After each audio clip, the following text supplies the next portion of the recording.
Alana Swartz. I'm a high school student. I think it's good for like a lot of different voices to be heard on a lot of different issues. It gives us like really good perspective and really good information to demographically represent everyone in much better ways. I think that it's really important for really representing everyone's views in Texas that are really progressive. I think it's always really important to like just keep doing what you're doing. Like you gotta thug it out sometimes, you know? It's not always easy to be doing what's right, but it gets easier. It's Wednesday, February 12, 2025, and this is the Progress Texas Daily Dispatch, rapid response on the breaking news stories Texas progressives need to know. I'm Chris Mosier. Texas transplant Elon Musk awkwardly holding court with his kid in the Oval Office as Donald Trump sits seething and silent at the Resolute desk is maybe the most bizarre image yet to come out of a truly bizarre first handful of weeks of this new administration, but maybe there's more perspective to draw from it. See the show notes for a masterful analysis of this crazy moment from yesterday from MSNBC's Lawrence O'Donnell, a moment he calls, quote, a picture of presidential subservience, the likes of which we've never seen, unquote. Musk is underdressed for the situation, which is a common power move for billionaires surrounded by suits they intend to dominate. The kid as well. Nobody else brought their preschooler to what was supposedly an important high-level government function. Highly recommend you watch Lawrence O'Donnell's analysis. You'll see the link in the show notes. Also nailing it, Keith Duggan, writing for the Irish Times, he notes that these images are likely to become emblematic of the second Trump term. Quote, there is Trump at the Resolute desk. Elon Musk stands to his right with X, the billionaire's little boy, resplendent in a caramel winter coat. Trump has called Musk away from his travails to explain at length what exactly he's trying to achieve with the Department of Government Efficiency. Cheerful and fidgeting, Musk sought to present the work of Doge as good common sense, a brisk spring cleaning of a stately mansion whose blinds had been shuttered for years, unquote. In reality, Musk stammered through a tech bro blast of pretzel logic involving feedback loops and unelected government branches of bureaucracy, incredible in its irony considering Musk's own lack of a single American vote. All while Trump, really establishing the insanity of the moment, sat silent for close to half an hour. When does that happen? While Musk happily held court and took questions from reporters, Duggan says, quote, the entire scene was so peculiar in its vividness, a subdued Trump, the richest man in the world in dad mode, and the timeless decor of the Oval Office. The Biden administration suddenly seemed like a long, long time ago, unquote. Linda Q at the New York Times did a little fact-checking on the stuff that Musk was stammering about while towering over a glum Donald Trump in the Oval Office yesterday, noting that Musk's insistence that his Doge activities have been, quote, maximally transparent, unquote, is misleading, and that both the Doge website and tweets about their moves have been very light on important details. Musk trotted out the debunked $50 million worth of condoms sent to Gaza story, and he insinuated a far greater degree of fraud within the Social Security system than is likely to actually exist. That's one area we should all be quite anxious about Elon Musk fooling around with. A bunch on education this morning, and segueing nicely from the reckless and relentless wrecking ball being taken to important federal funding initiatives by Elon Musk and Doge, Jessica Priest at the Texas Tribune writes on the direct hits that Texas universities stand to take, including those doing intensive healthcare research.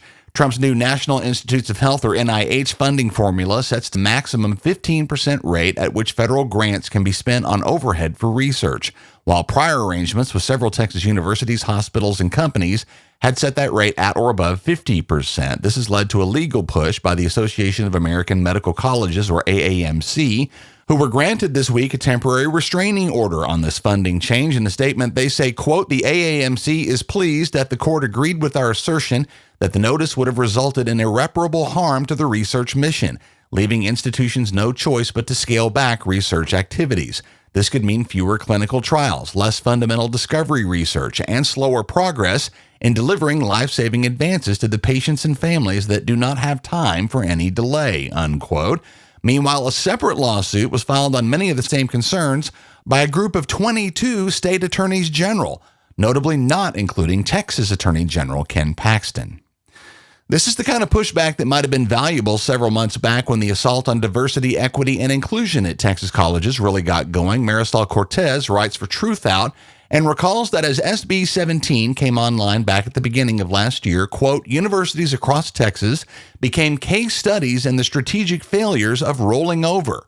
A hope that by complying in advance or over-complying with state repression, they might stave off its worst excesses. But as universities have complied, the goalpost has shifted, unquote. In other words, state lawmakers are now in cultural control of our public universities and will not likely stop at the crushing of organized DEI initiatives in their zeal to reshape the Texas higher education experience into the MAGA image and vision they'd like to see. Out-of-state tuition for Texas parents has never seemed like such a wise investment. Important read from Truthout in the show notes. One here on environmental concerns from Progress Texas Advocacy Manager Reagan Stone and an update on what he's watching. Reagan says assignments are coming down the pipeline in the 119th U.S. Congress surrounding environmental issues in Washington. We tend to watch the Senate Committee on Energy and Natural Resources. These are the senators that get into the nitty-gritty of climate policy, oil and gas, and green energy regulations, as well as overseeing our national parks. Ranking member Democratic Senator Martin Heinrich of New Mexico said yesterday, as committee assignments were announced, quote, on this committee, we will tackle key issues to bring energy costs down, create high-quality jobs, safeguard America's public lands, and slow the effects of climate change, unquote. But we note that the campaigns of Republican Committee Chair Senator Mike Lee of Utah have received over $300,000 since 2019 from the oil and gas lobby. Reagan also notes that the new Republican chair of the Subcommittee on National Parks, Senator Steve Daines of Montana, is known for having pushed lies about wind and solar energy during Winter Storm Uri, the 2021 climate event in which at least 246 Texans froze to death. The Democrats on the committee released a statement yesterday demanding Trump's frenzy of budget cuts not affect any emergency services, including Forest Service firefighting, as we all approach the first anniversary of the record-setting Smokehouse Panhandle wildfire from last year. As we wind down, here's something we'd recommend you partake in today during your lunch break if you can. Today, Wednesday the 12th at 12 noon Central, the Houston Chronicle is set to hold a Zoom conversation with Harris County Attorney Christian Menifee, a guy we follow and admire here at Progress Texas, to talk about his career, his passion for environmental justice, and how he plans to address policy changes coming down from the Trump regime. Joyce Seawing of the Houston Chronicle will host today. See the link in the show notes to get registered. Again, this happens at 12 noon today, Wednesday the 12th of February. February is Black History Month, and Progress Texas Advocacy Associate Tatum Owens has put together a great essay on this year's celebration, including an extensive list of Black History Month events taking place across the state. See also in the show notes a new listing of Black-owned businesses to support from the Austin American-Statesman, including fine operations in El Paso, Corpus Christi, DeSoto, Fort Worth, Houston, and more. Our funding at Progress Texas is rarely sufficient for us to plan much more than a quarter or two ahead, but the conservative disinformation machine we oppose has no such obstacle. They're funded by oil and tech billionaires and religious right-wing activist groups. Our regular everyday listeners form a key component of our funding here at Progress Texas. If that's you, we could use your support as a monthly contributor. No amount is too small. Thanks to our friends Valerie Carrillo, Sarah Aberg, and Kelly Craven Sharp, all of whom are on the team. Appreciate all of y'all. For our Austin listeners in particular, but really to all of you, the Amplify Austin Day season has officially begun as this year's early giving period has started. Look up Progress Texas at amplifyatx.org or see the direct link in the show notes this morning. The official I Live Here, I Give Here Amplify Austin Day is coming up in early March. That's the Progress Texas Daily Dispatch for this Wednesday, February 12th, 2025. Links to all these original stories can be found in our show notes. Progress Texas is a nonprofit, rapid response media organization promoting progressive messages and actions. While campaigns come and go, we're the permanent home for progressive media and action in the Lone Star State. I'm Chris Mosier. Thanks so much for listening. Have a great day. We'll see you again tomorrow morning.